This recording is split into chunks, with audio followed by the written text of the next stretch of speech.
Olá pessoal, muito boa tarde a todos que estamos assistindo, que vão assistir nosso estudo. Hoje, dando sequência ao livro, o estudo do livro Emmanuel, estaremos iniciando o capítulo 3, Roma e a Humanidade. Então nós vamos, antes de começar nosso estudo, vamos meditar um pouquinho, acompanhar nossa irmã Marina, que vai fazer uma prece abençoando, pedindo bênçãos e auxílio da espiritualidade maior para o nosso estudo desta tarde. Vamos lá. Senhor Jesus, irmão querido, que nessa tarde nós possamos ter bastante entendimento e que as lições deixadas pelo Senhor nós possamos colocar em prática. O Senhor possa aproximar de cada um de nós, nos dar um abraço apertado.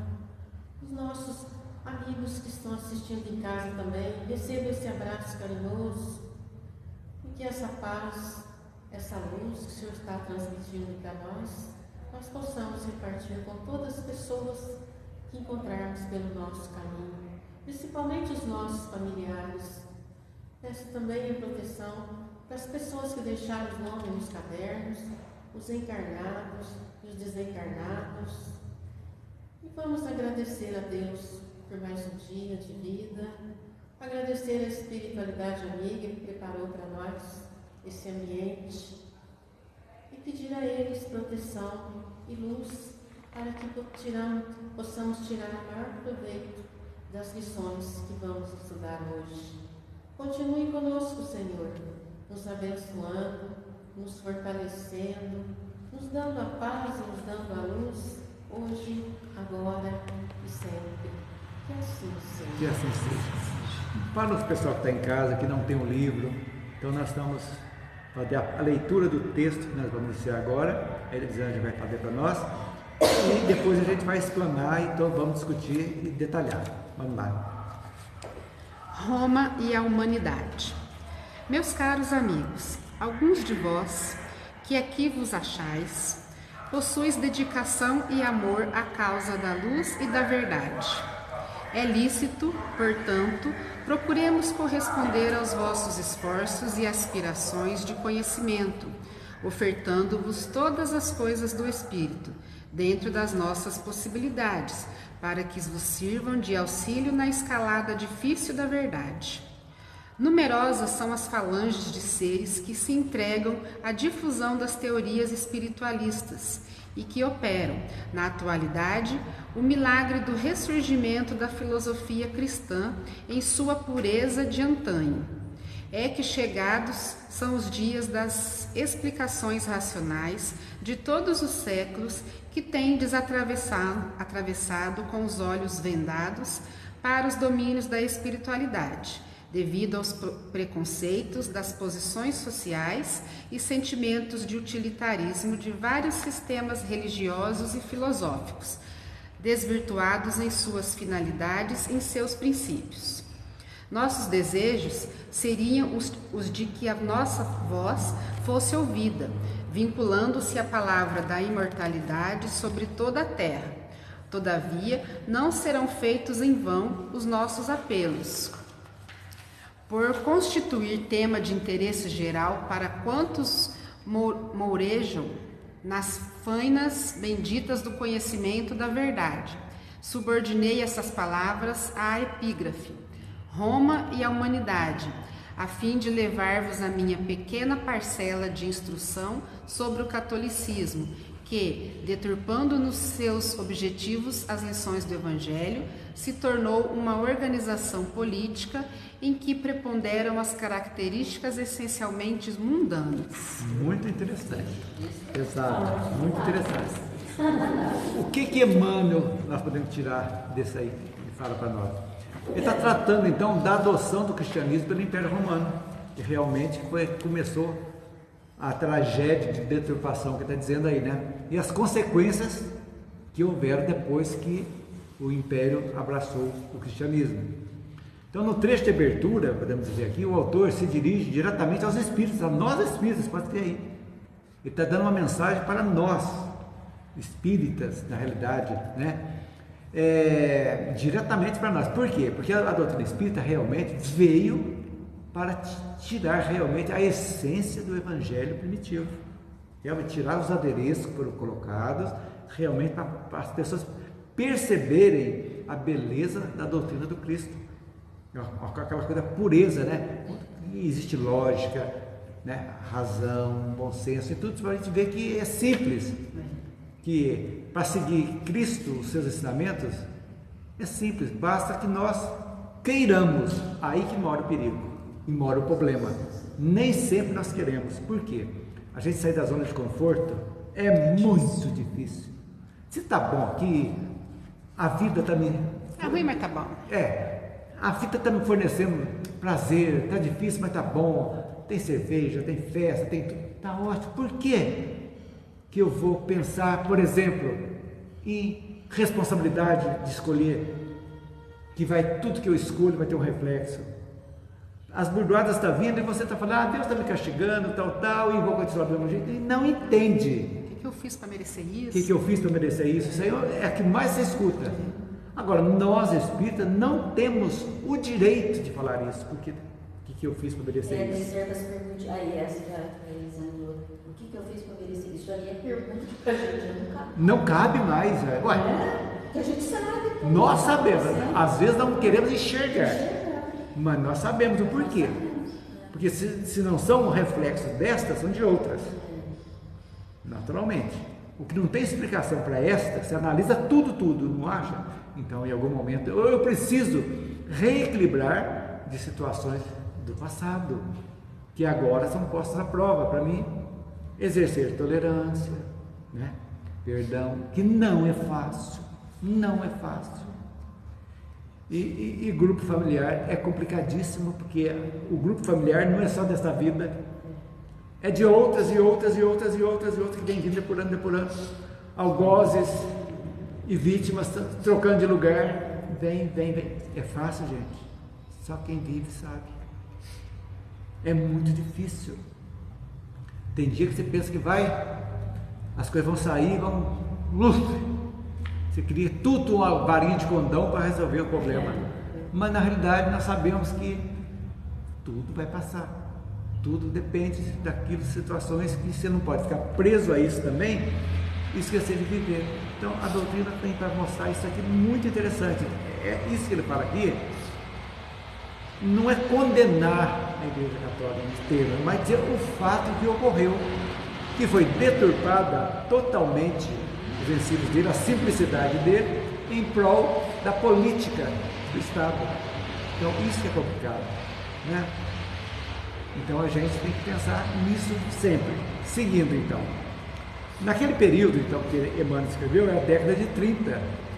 Então ele já estava prevendo o alvorecer de um novo tempo. Olha para vocês verem, 1930 para 2023, quanto tempo faz? Então, aí que vem o problema da transição, que já chegando, já começou.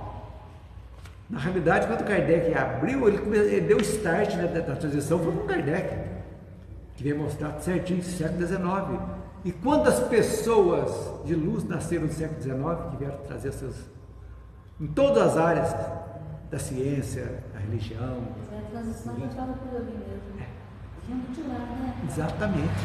Então, isso foi chegando. Então, ele veio dizer para nós que a consolidação do Espiritismo é uma espécie de depuração da doutrina cristã. E é verdade. O Espiritismo depurou, tirou tudo aquilo de adereço que estava só em formalismo, em hierarquia ritualística, acabou com tudo isso aí. Então isso aí não vale a pena mais para a gente, né? É outra coisa. E tem isso aqui depois, que ele fala aqui depois, que é da pureza do Antônio aí, em seguida, ele fala assim, por exemplo: chegados são os dias das explicações racionais, de todos os séculos que tendes atravessados com os olhos vendados para os domínios da espiritualidade. Exatamente.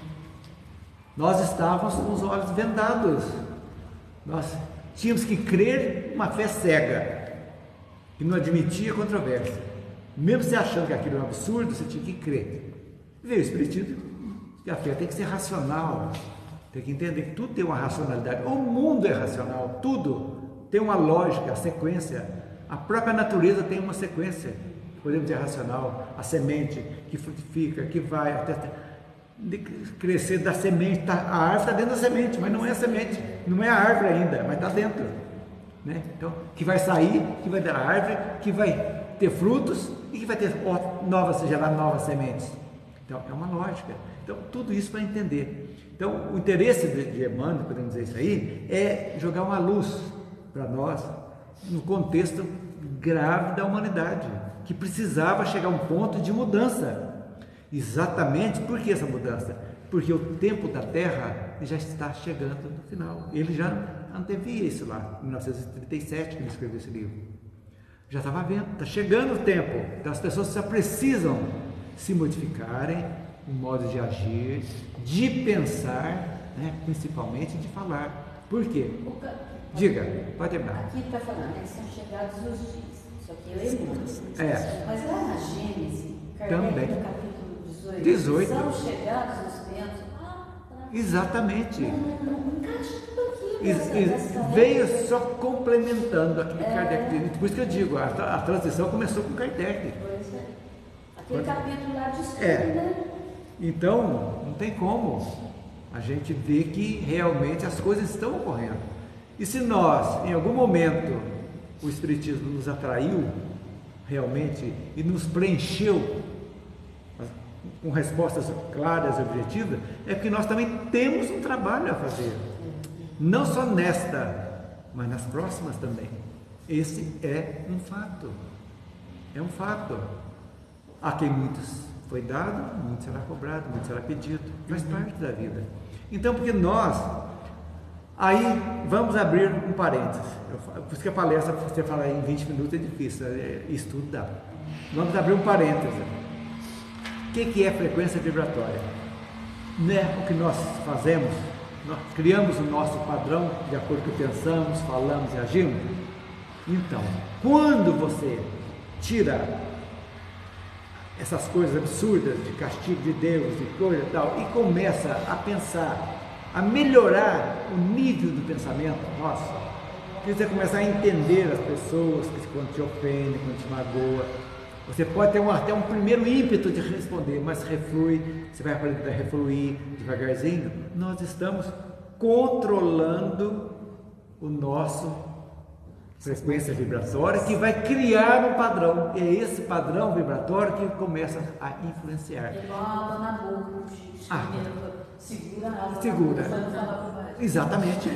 Então, o que vai mudar? Por que o espírita tem uma responsabilidade muito grande? Porque ele vai mudar as pessoas, não é pelas palavras, é pelo exemplo. É pelo exemplo, em casa, no trabalho, na sociedade. É aí que a gente vai. A mudança continua assim. Às vezes a pessoa chega, quem trabalha no comércio, por exemplo, chega um cliente lá, estúpido, bravo, se você entrar na dele e retrucar, é a pior coisa do mundo. Se você desarmar, dar um sorriso e de repente conta uma historinha, quem está trabalhando no comércio sabe disso, e de repente acaba aquilo ali, desarma a pessoa está louca para você retrucar. Quando você desarma, ele reflui, poxa vida, estou bem, não estou tão belicoso como aqui, né? Então é isso que é interessante a gente fazer. Então nós somos realmente os trabalhadores da última hora, aqueles que estão aptos a receber o salário, porque nós temos esse dever de sermos os apaziguadores. A paz é a tônica da nova era. É a paz interior, é a paz familiar, é a paz no trabalho, é a paz na sociedade, é a paz no mundo. A gente promover a paz. Esse é o nosso objetivo. Agora, pacificação. Bem-aventurados os mansos e os pacíficos. Está lá no Sermão da Montanha. Então, para a gente ver como é importante isso nos atuais tempos, porque nós sabemos que nem toda a humanidade vai ascender ao mundo de regeneração. É um fato. Um terço já está realmente, dizem alguns autores, que já foi feito a separação do joio e do trigo. Não tem chance. E as pessoas que estão aí de qualquer jeito, jogando, roubando, numa boa, tranquilo, estão aí, os últimos estertores. E esses desencarnam, tchau. Não tem chance. E tem 1/3 realmente estão conscientes que precisamos melhorar. E como eu melhoro? Cercado de tanta ruindade, podemos dizer aqui. Exatamente. Sendo aquela luz, aquele fósforo no meio da escuridão. Por quê? Se aquela televisão, aquele programa está me irritando, por que eu vou assistir? Que vai me influenciar negativamente. Que vai me perturbar meu sono, que vai despertar instintos. Que nós temos instintos terríveis ainda. E atrapalhar o meu plano vibratório, que está ali tudo, tentando melhorar. Padrão, tudo. Então, a gente vai fazendo escolhas. Não vai dar, isso aqui vai ter. De melhorar. É um trabalho, é um processo. Não é varinha de condão. Você vai querer, vamos melhorar assim, hoje, amanhã eu estou maravilhosa. Não, não é assim que funciona. É devagar.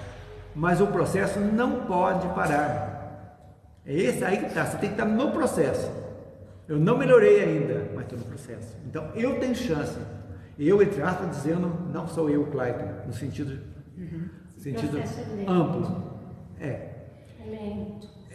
É lento, mas eu estou no processo, eu estou na caminhada. Não sei quando eu vou chegar, mas eu me dispus a caminhar. Eu saí da zona de conforto e estou começando a caminhada. E isso que é importante. Agora, aqueles que não querem sair da zona de conforto. Mas não importa, aí que está. Mas é preferido cair do que retroceder. Não, para trás que não pode, tem que cair e levantar. Mas aí é metiolate no joelho e embora. Agora nem o metiolate não vale mais, né? Que não arde mais. O gostoso do metiolate antigo é que a mãe passava para você saía vendendo azeite. E aí vinha o soprinho, né? Soprinho, né?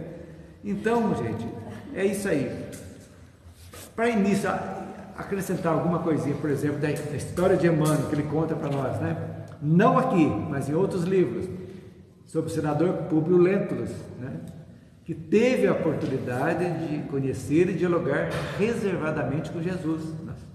Quem leu a história sabe.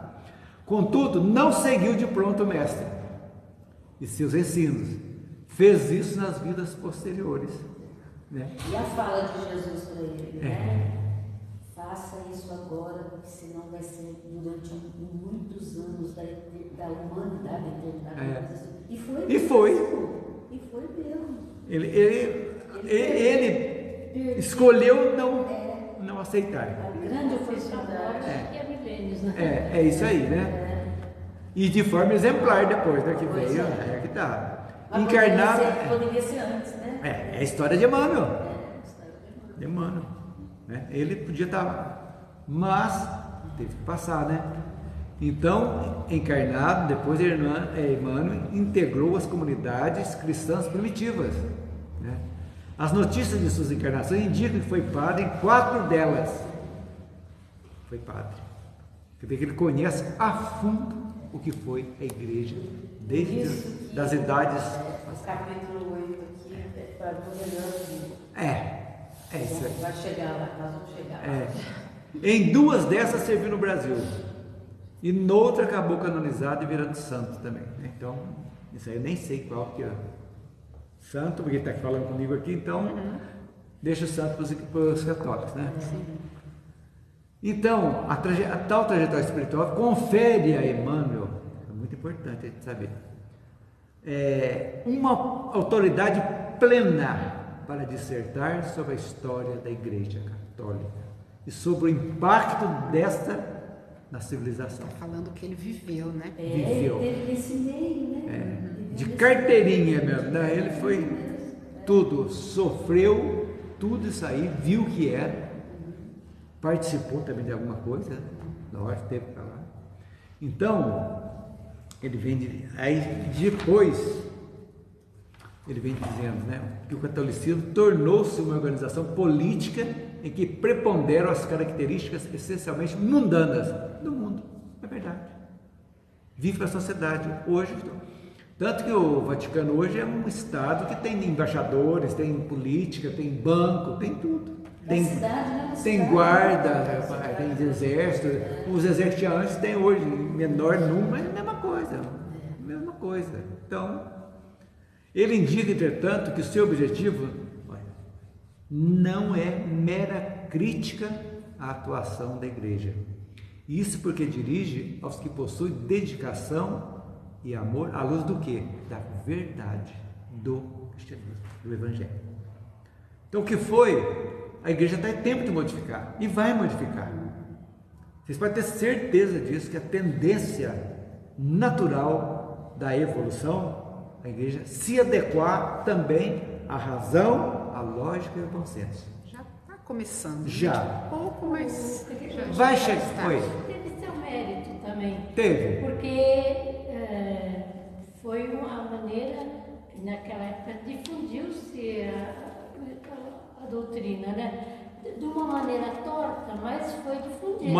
Uma maneira torta e trágica, né? Porque torta e trágica, mas foi difundida. de alguma forma, né? Pelo menos alguma coisa.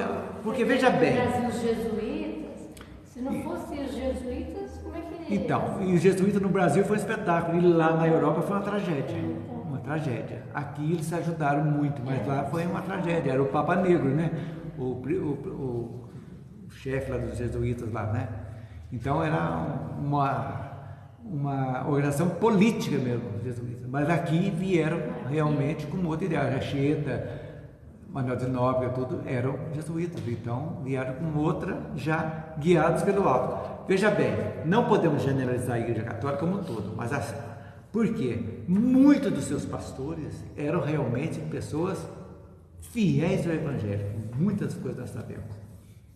Naqueles párocos lá daquela cidadezinha mesmo, miseráveis lá, que ajudavam mesmo ali junto com a população, na miséria, tudo ali, eles vivenciavam o cristianismo, que depois que passaram para os bispos, começaram a criar bispos só porque é amigo seu, você vai ser bispo, papa, por política, mas aqueles mesmos, aí é que você lembra bem, os beneditinos, por exemplo, foram uma congregação fantástica, ajudou muito. Francisco de Assis, franciscanos.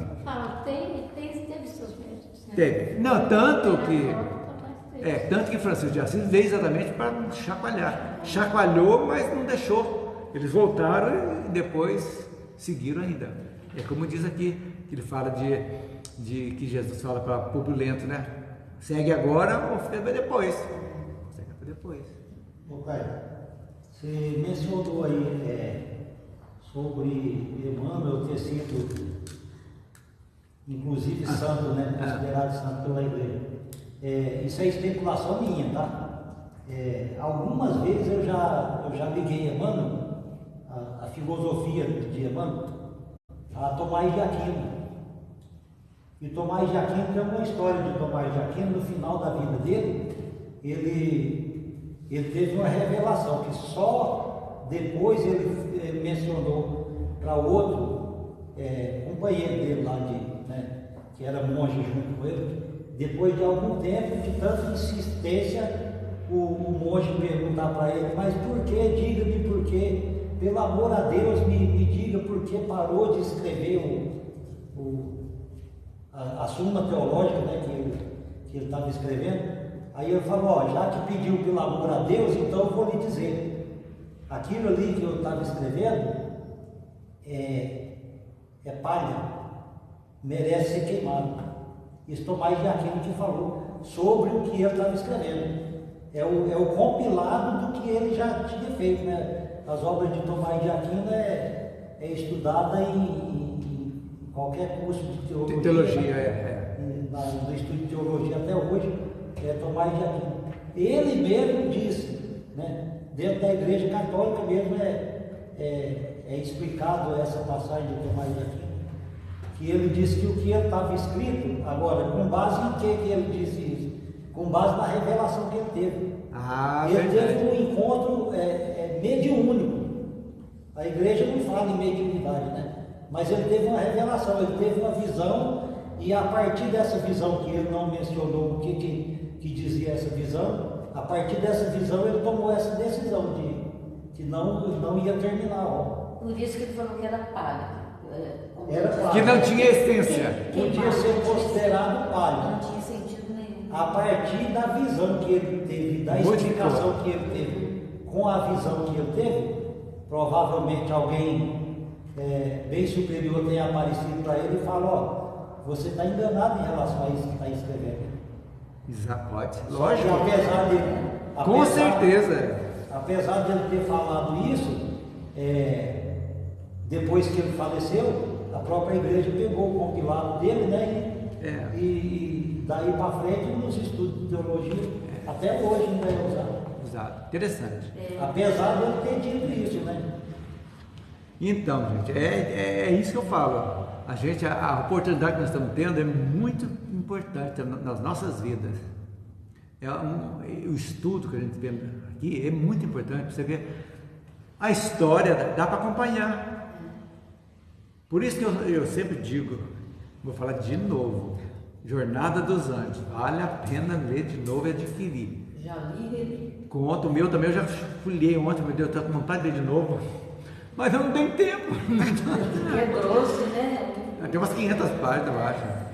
Eu não dou tempo, tenho que fazer outro curso aqui, tem do estudo, tem que ler, estudar, tal, tem Tropal Frutuoso para ler lá, tem outro na fila.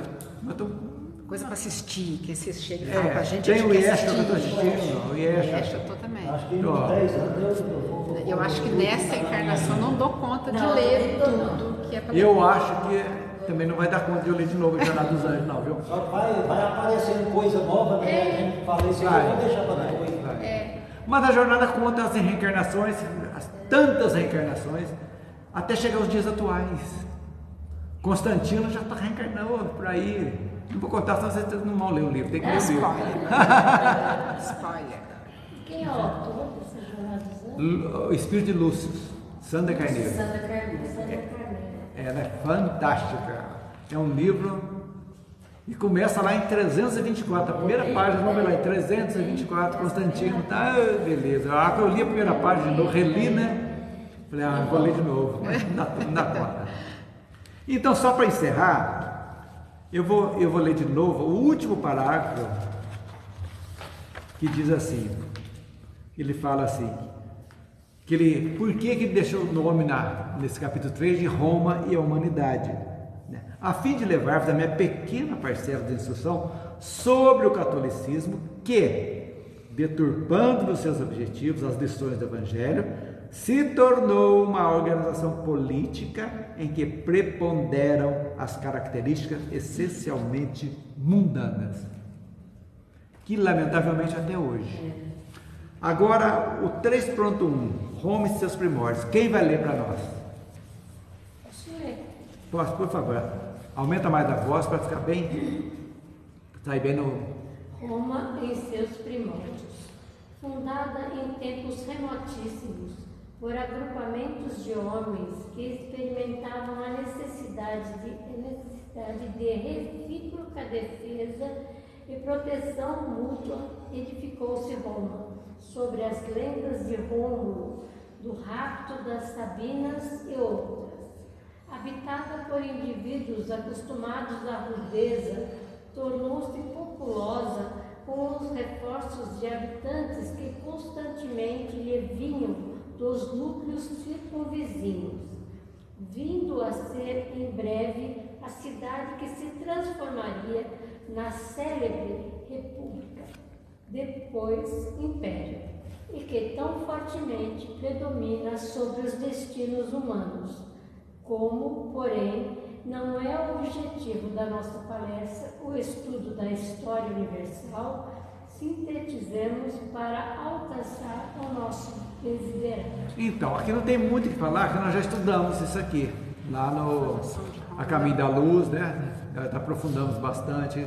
Roma, então a história de Roma, tudo isso aqui, né? Roma em seus primórdios, né? Conta a história de Roma até chegar. Por que ele conta isso aqui? Porque Roma até hoje é a sede da Igreja Católica, né? Começou lá, né, com Constantino, e veio com todas as nuances, né, reencarnação, então, tudo que ocorreu até hoje, para chegar, ele está dizendo isso para dizer, tudo isso é para dizer como o Evangelho foi deturpado, e realmente foi mesmo, assim, em termos, por quê?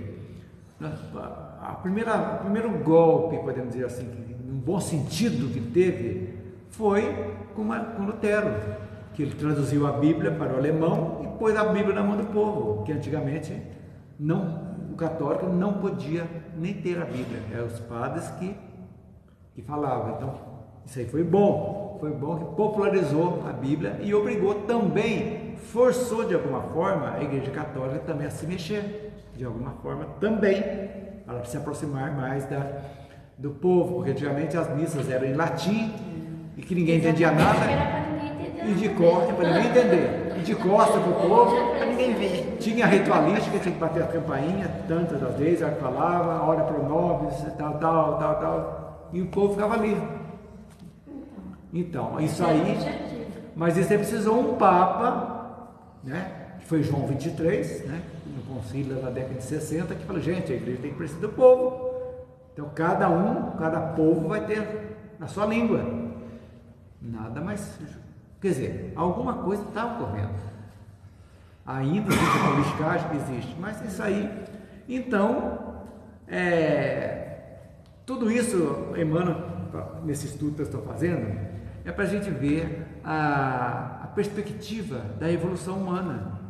Então, e destaca realmente a importância de Cristo, a chegada do Cristo no planeta para a evolução do planeta. É uma coisa fantástica isso aí. Ele vindo exatamente para mexer com estruturas arcaicas, duras, né? Que as pessoas... Como você chega com um chefe judeu e fala para ele que é um absurdo você fazer um sacrifício na época, você imolar um cordeiro ou uma pomba para agradar a Deus, que Deus, senão Deus ia castigar. E ele fala que não pode revidar. Jesus fala, o que é isso? O revide não existe. Deus ama a todos, dá toda a oportunidade para todos. Todos são iguais. Então, ele mexeu no status quo tudo ali, foi uma revolução. Realmente, na acepção, eles queriam um Cristo revolucionário, se fosse mundano, de conquistas, mas ele foi uma revolução moral, realmente abalou. Incomodou Incomodou os poderosos. Então a gente... Se for ver, até hoje não mudou, né? Não. Quem incomoda, às vezes, continua sendo... Mas as coisas, tudo tem um tempo, né? Eu gosto muito do Eclesiastes, né? Há tempo para tudo, para plantar, para colher, para rir, para chorar, tem tudo isso aí. É uma das passagens mais bonitas que tem no Eclesiastes, do Velho Testamento. Claro, eu conheço muitas pessoas, inclusive uma vizinha minha, que é muito minha amiga, a gente estudou junto. Ela é uma católica fervorosa, mas ela tem uma simpatia muito grande pelo Espiritismo. Mas ela gosta das coisas que eu falo. Uma vez a gente veio conversando, de lá de casa, perto na rua, e ela perguntando. Então você vê que é uma pessoa que é católica, acho que não tem coragem. Mas é a zona de conforto, tá bom. Sabe? Mas ela tem uma simpatia pelo Espiritismo. Ela fala, mas eu acho tão bonito aquelas coisas que você põe, que você fala, que você escreve. Sabe? Então, mas eu fico sem jeito, falo assim, vai, conhece um pouquinho, você ter mais admiração ainda, mas eu fico sem jeito. Mas as pessoas... De saber que ela é uma pessoa, ela tem um coração, gente, maior do que o peito. Ela é voluntária da pastoral de rua. Ela sabe, é uma pessoa boníssima, um coração maior que o peito. E tem admiração pela doutrina, mas eu acho que ela não sai aqui. Tem medo agora, o que vão pensar? Gente, mas às vezes pela própria criação, se ela fizer isso, ela vai sentir que está traindo a ideia. Ou traindo a memória dos pais, principalmente. E é católica. A pastoral de rua também precisa dela lá. Também. Às vezes a sementinha dela ainda não germinou ainda completamente, né? Mas então, está fazendo o trabalho dela lá dentro, está perfeito. Porque a doutrina espírita não veio para criar uma religião exclusiva, fechada. Não é, gente. É a doutrina dos espíritos que é para servir para todas. É o futuro das religiões, né? A todas. O que é os conceitos espíritas? Não tem inferno, não tem céu. Não é a religião do futuro. Reencarnação, causa e efeito, livre-arbítrio, responsabilidade da escolha, é só isso. Comunicabilidade, quem está lá, se acredita na alma, por que a alma que foi para lá não pode comunicar então? Se está no céu, ela pode falar, segundo os católicos, por que não pode comunicar? Então, se ela está lá, bem no amor, porque ela não pode falar que está bem lá? A comunicação com os mortos? Tudo que os pastores falam lá, eles estão tudo mediunizados, gente. Do jeito que eles falam, tem uns que até distribuem tudo lá, tudo mediunidade aquilo. Mas acho que é o demônio, né? Será? Acho que é o demônio. Porque eles também recebem. Não, mas para eles É Espírito Santo, né? Eles recebem coisas boas, é o Espírito Santo. Então, está caminhando. Está caminhando. É isso que é importante, a caminhada. Então a pessoa tem que iniciar exatamente, não tem necessidade de ser espírita. Tanto que eu acho que todo mundo podia vir tranquilamente assistir umas palestras. Não precisa estudar, não, vem assistir uma palestra. Temas bons, né? Você falou de família semana, eu acho mais interessante, disso tudo aí que você está falando, acrescentando uma coisa, né? O entendimento sobre, principalmente, as doenças. Sim. O que nos aparece ao longo da vida, né? O entendimento de por que essas doenças vêm, né? E as nossas responsabilidades. Em outras religiões, a pessoa sabe que vai desencarnar, sabe que vai morrer, sabe que vai lá para o outro lado, mas ela questiona tudo isso, né? Quer dizer que Deus tem que me livrar da doença, Deus tem que me livrar de morrer. Eu posso morrer mais cedo, se eu morrer com 120 anos, não estava na hora ainda não. Porque Deus me tirou a vida, né?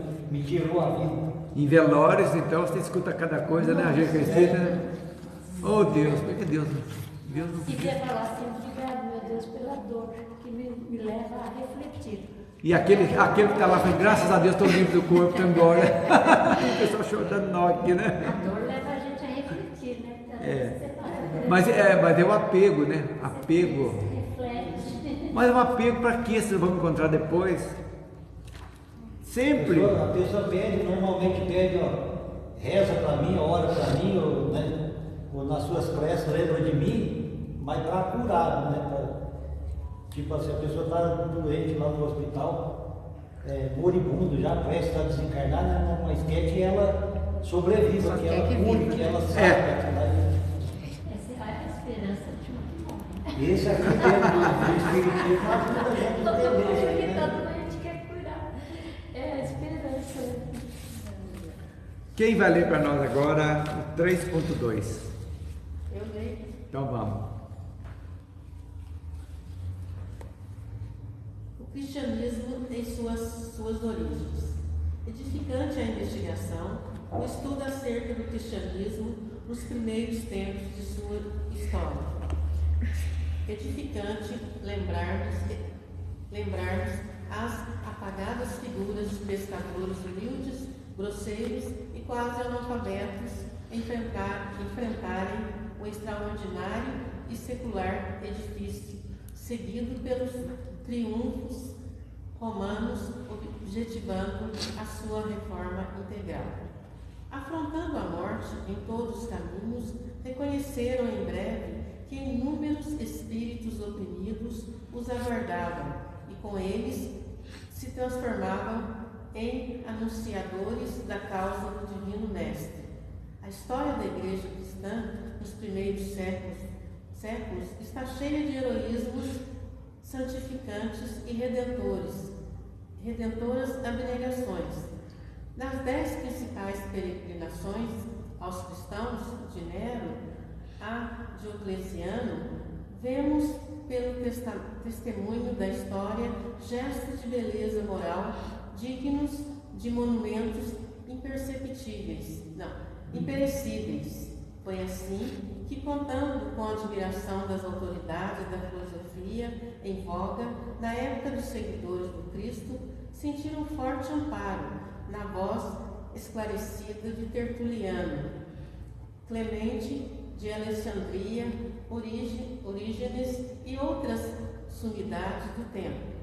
A conversão de Saulo de Tarso cidadão romano, também influiu poderosamente na difusão do novo ideal. E todo o sangue dos mártires da fé transformou-se em sementeira bendita de crença e de esperança consoladora. Beleza, né? Isso aí que a gente vê que realmente Jesus, a partir dele, continuou o seu trabalho, né? Mandando sempre espíritos que chegavam aqui, muito bonitos aqui, ó, afrontando a morte em todos os caminhos, reconheceram em breve que inúmeros espíritos oprimidos os aguardavam, e com eles se transformavam em anunciadores da causa do Divino Mestre, que voltavam como anunciadores para divulgar, né? Então, e olha que isso é interessante, não sei se vocês notaram aí, por 2 vezes a palavra edificante, né? É o adjetivo edificante. Quer dizer, que é muito importante, é edificante para nós entendermos a essência no início. Edificante é a investigação, o estudo acerca do cristianismo, quer dizer, vai abrir nossa mente, abrir realmente. Nós estamos estudando o cristianismo primitivo, né? Isso aí é muito importante para a gente ver. Veio edificante lembrarmos dos apagados, os apóstolos, pescadores, semi-analfabetos, mas eram espíritos iluminados, e enfrentaram gente. Só João que não foi sacrificado. Todos os apóstolos foram mortos. Todos. Lentamente e violentamente. E com requinte de crueldade. Então, o que Emmanuel está falando aqui? Ressaltando a fidelidade e o destemor daquelas pessoas que morreram, né? Pessoas modestas que deram prosseguimento ao legado do amor de Jesus. Foram a própria vida, foram a risco sem problema nenhum, sem medo, sem nada. Sabiam que estavam correndo risco, mas fizeram a escolha de continuar levando a palavra de Jesus. Como diz a Emmanuel, afrontando a morte em todos os caminhos, reconhecer em breve que inúmeros espíritos oprimidos os aguardavam, diz o texto. Então, eles sabiam que saía cedo, não sabiam se ia estar preso ou se ia até com vida no final da tarde. É assim que funcionava. Então é interessante lembrar os diversos exemplos que confirmaram nessa descrição dos romances históricos do próprio Emmanuel. Trata de personagens históricos, a Mariante, que já leu todos, eu não li todos esses romances. Lívia, Célia, Paulo de Tarso, que são personagens dos livros de todos os 5 livros de romances, de alguns livros que participaram disso aí, né? E históricos. E até o Emmanuel, que escreve esses livros, ele é o padre Damiano, do livro Renúncia. Aí para você ver. É isso aí. Né? Então, de fato, é edificante a gente nos espelharmos neles, daqueles que vieram e deram a vida em prol da difusão do pensamento do Mestre, né? Que vem realmente colocar dentro de cada um de nós a essência que temos por nós e fazer desabrochar a essência que está latente em todo mundo. Está latente. Precisa de regar, de adubo para sair. A semente está lá. A semente, ela fica guardada, pode guardar lá anos. Mas a partir do momento que você acondiciona ela, uma terrinha, põe um esterquinho e põe água, o que vai acontecer? Ela estava latente. A árvore estava latente ali. Ela vai desabrochar. É a sua amiga. A sementinha dela está prontinha lá. Mas é difícil. Dá uma regadinha. Que até no pior dos seres está latente lá. Mas você falou exatamente, até dentro daquele psicopata aí, está latente. Uma hora vai desabrochar. E aí, não existe pessoa totalmente ruim. Ainda não foi desabrochada. E aí, a hora que desabrochar, começa a consciência, aí vem a dor da consciência que vai falar, meu Deus, eu preciso agora reparar tudo aí, eu tenho que reparar, por quê? Porque eu feri algo em desacordo com tudo a lei divina, e eu me proponho a voltar em situações como débil mental, como tudo um lar desagregado, tudo, para que eu possa começar o meu despertamento consciencial, que é exatamente isso aí. Quando você desperta a consciência, volta na frequência. vibracional. Nós somos seres energia. Então, quando você começa a pensar bem, começa a agradecer bem, mover aquela montanha de gratidão que você vai jogando no ar, jogando gratidão. Tudo você olha e você agradece, tudo. Um arroz com feijão que não tem carne, que delícia de arroz está aqui. Você começa a agradecer as pequenas coisas. A sua vida se transforma. Você aprende a dar valor nas pequenas coisas e vai ver que as grandes coisas não vão te trazer a felicidade das pequenas. Então você fala, eu quero ganhar na loteria milhões. Mas se você não estiver preparado consciencialmente para receber aquela obrigação que é um dinheiro que vai chegar, se você só pensa em egoisticamente, eu vou fazer bem, minha família bem e o resto que se dane, você vai se afundar cada vez mais. Mas quando ela chega como uma pessoa preparada, já que a semente já está brotando, esse dinheiro vira uma bênção que vai fazer muita gente feliz. E é assim que funciona, devagarzinho, né? Então, 4 dos 5 romances históricos de Emmanuel relatam os ambientes do cristianismo. 4. O cristianismo primitivo, bem entendido, né? As narrativas são repletas de dor, fé, sangue, fraternidade, padecimento e heroísmo. Tudo faz parte desses romances históricos, né? Loucura para os romanos ser cristão nos primeiros séculos exigia convicção e coragem. Não era qualquer um que admitia ser cristão, não, gente. Porque morria mesmo.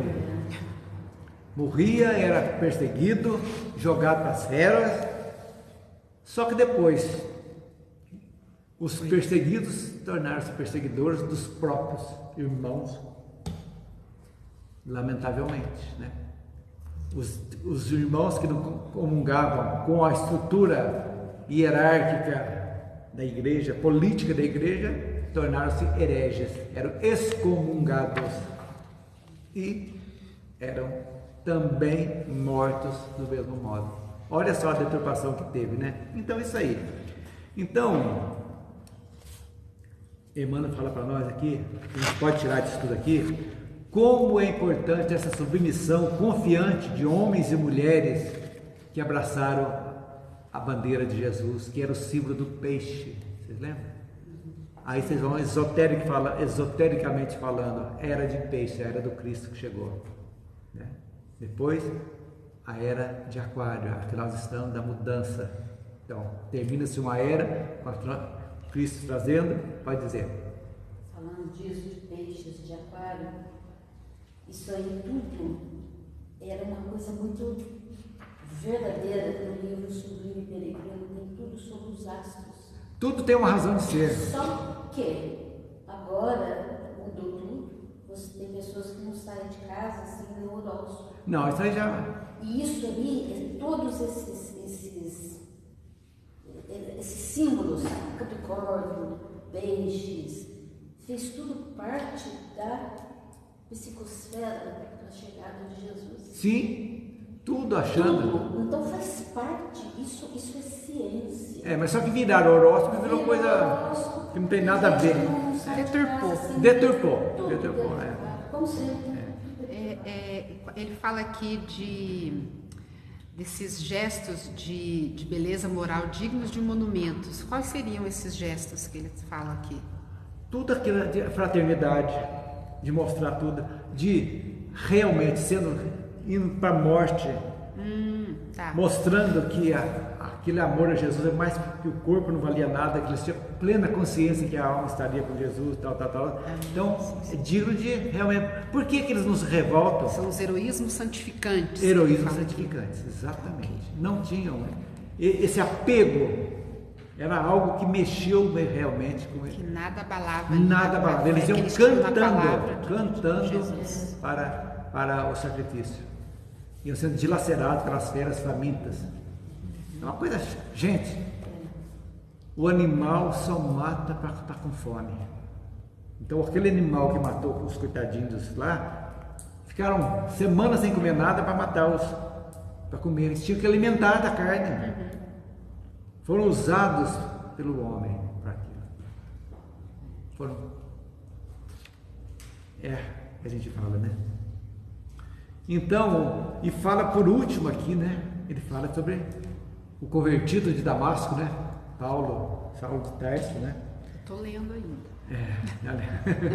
É Lendo isso aí. ainda no começo. De fato, é inigualável que espírito como Paulo desempenharia sua missão de forma tão corajosa e fiel até o fim. Olha para vocês verem, o homem era um doutor em lei judaica e recebeu aquilo ali, cegou, né? Coisa mais linda do mundo e tal, e tal. Estou bem nessa parte. E aí eu te digo, então ele se converteu, ele não teve que reencarnar para pagar as mortes que ele fez? Lógico. Não é porque eu sou estou com Cristo aqui, não vou precisar reencarnar, não, mas você vai voltar para ter acertado. Não é porque ele encontrou Jesus. Ele se redimiu, É porque ele encontrou Jesus que ele está salvo. Mas a vida de convertido dele, porque o que ele foi apedrejado, judiado, açoitado, não sei mas mesmo assim ainda reencarnou, viu? Assim, tudo bem, mas Porque ele muita encontrou coisa Jesus que ele está salvo. Eu estou com Cristo, estou livre. Não é assim não, gente. Eu obedi que ele teve depois. Aceitei Jesus. Eu acabei de falar para ele, não é porque ele encontrou Jesus que ele está salvo. Porque isso é prática, não sei.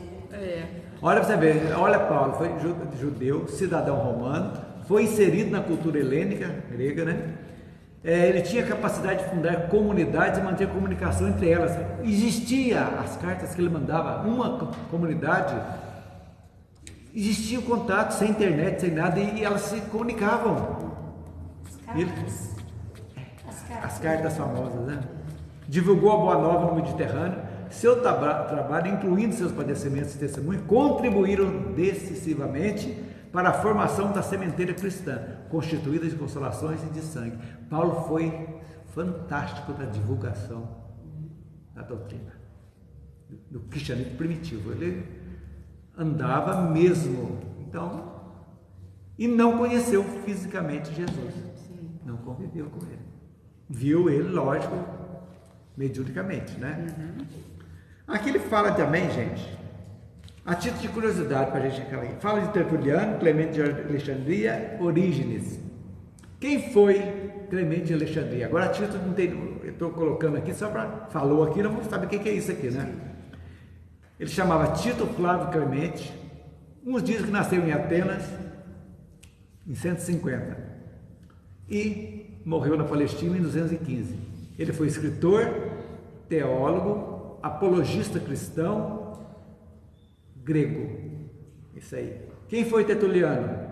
Em latim, Quintus Septimius Florens Tertulianus. Nasceu em 160 e morreu em 220, com 60 anos. Foi um grande autor das primeiras fases do cristianismo. Também esse foi um grande divulgador. Orígenes, o maior erudito da igreja antiga. Nasceu de uma família cristã egípcia e teve como mestre Clemente de Alexandria. Foi mestre de Clemente. Então, e disse aqui, Emmanuel fala aqui, né? E todo o sangue dos mártires da fé transformou-se em sementeira bendita de crença e de esperança consoladora. Diz o autor, que após 20 séculos, né, façamos um questionamento.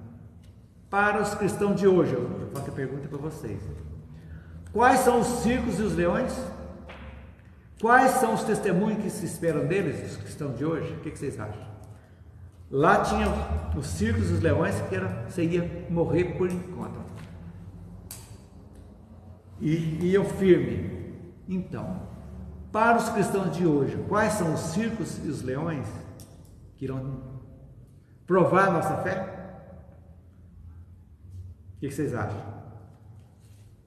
Egoísmo, orgulho, não? Comunismo? Tudo aí está aí, após 20 séculos, né? Porque eles tinham aquilo que eram os circos, eram condenados. Então, agora eu acho que o que mais deturpou o cristianismo, os grandes círculos, opinião minha, é a deturpação moral da humanidade que teve realmente, em detrimento dos ensinamentos, uma apologia da pornografia, de tudo isso aí que nós vimos, se desarranja na família, nas comunicações, as trevas tomando conta disso aí, é o grande que vai levar muita gente à ruína. Eu acho, na minha opinião, pode ser isso. Os valores, né? Valores. Que veio exatamente, a doutrina veio exatamente para mostrar. Valores morais.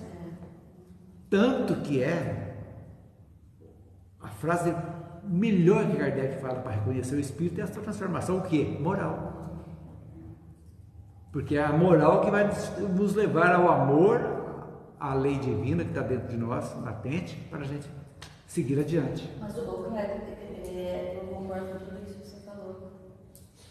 Isso tudo que está acontecendo é porque a humanidade, vou falar no sentido de humanidade mesmo, povo, humanidade, está muito sem, como diz Divaldo, a humanidade perdeu o endereço de Deus.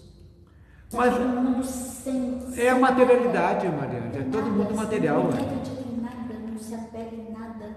As pessoas só querem, eu quero ter, aí quando não tem, aí vem aquela depressão, aquela coisa funesta, como ele fala, que o grande mal da humanidade é a depressão. Mas por que leva a isso? Por causa dessa coisa da pessoa não quer ser, ela quer ter.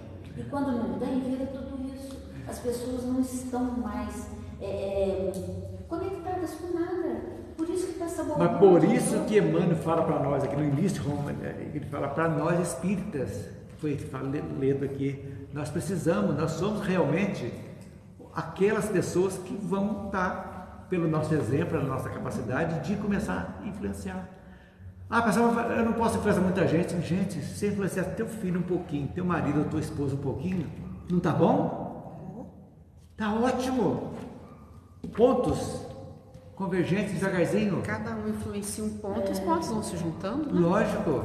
O átomo não é uma coisinha mínima, que achava que era a menor partícula, não é mais, hoje é o quanto, que é a quântica, é muito mais que os elétrons, está tudo lá dentro do átomo. É a mesma coisa, vai juntando, até formar. Então, esse é o trabalho. Os precursores foram importantes, os mártires foram. Hoje, não precisa ser mártir, precisa até morrer, dar a sua vida física em prol disso. Mas você pode dar um tempinho seu, mínimo, para aprender, para estudar, para doar conhecimento, para doar alguma coisa. É mínimo que tem que fazer, para que as pessoas entendam realmente o que é importante. Que a vida é rápida, nós estamos em fase de transformação e é assim que a gente vai levando a vida. Então, Roma realmente, o cristianismo foi duro? Foi, mas também os enviados de Jesus foram fantásticos. Enfrentaram gente, o que nós estamos enfrentando hoje não é nada perto do que eles enfrentaram. As dificuldades, a ignorância, hoje pode ser uma ignorância, mas é uma ignorância mais que ninguém, ainda poucos matam por ignorância religiosa, mas ainda tem alguns que matam, mas pouco, mas antigamente, tudo aquilo porque os imperadores eram adorados. Jesus disse, não, você tem que adorar a Deus, não o imperador, pronto, já subverteu, você tinha que adorar César, adorar aquilo ali, então, e aí, como é que fica? Então, essas coisas, ele veio subverter a ordem, foi revolucionário mesmo, e agora está na fase, nós estamos, na realidade, na fase da colheita já, realmente, colheita, porque nós já assimilamos isso, já nos propomos a melhorar um pouquinho, não estamos 100% ainda, não tem importância, mas tomamos a decisão de sair da zona de conforto, então começar a nossa caminhada, e é uma caminhada que, graças a Deus, não tem que ter um corretor, nem que você queira voltar, você não consegue mais, porque você sabe que aquilo vai te cobrar, mas cobra mesmo, que eu sei, porque vai vir aquilo que se eu fizer, eu posso fazer conscientemente errado, vou fazer consciente, mas sei que vai dar caca, e dá mesmo, então, mas consciente, mas por ignorância, jamais. Alguma pergunta mais, gente?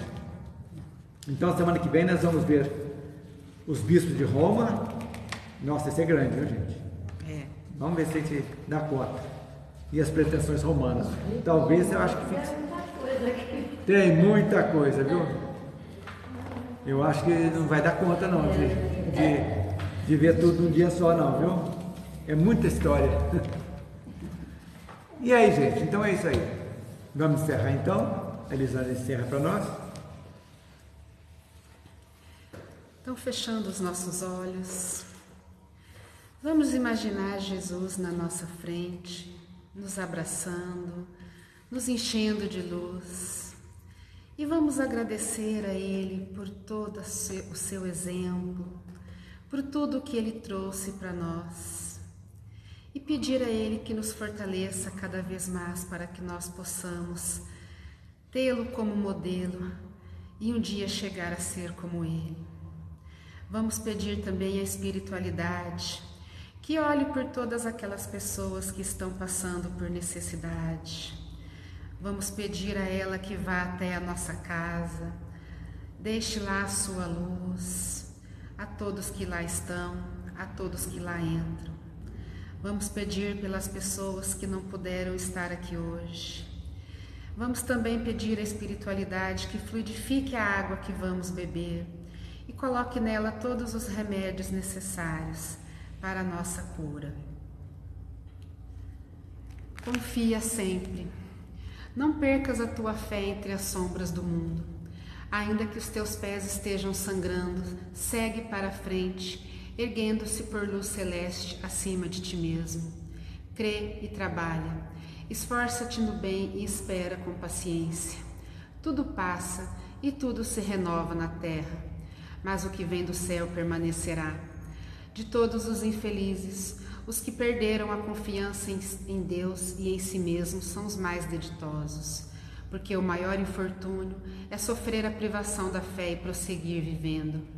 Eleva, pois, o teu olhar e caminha, luta e serve, aprende e adianta-te. Brilha a alvorada além da noite. Hoje é possível que a tempestade te amafanhe o coração e te atormente o ideal, aguilhoando-te com aflição ou ameaçando-te com a morte. Não te esqueças, porém, de que amanhã será um outro dia e que Deus está sempre junto de nós. Que assim seja. Que assim seja. Uma boa tarde a todos e até a semana, se Deus quiser.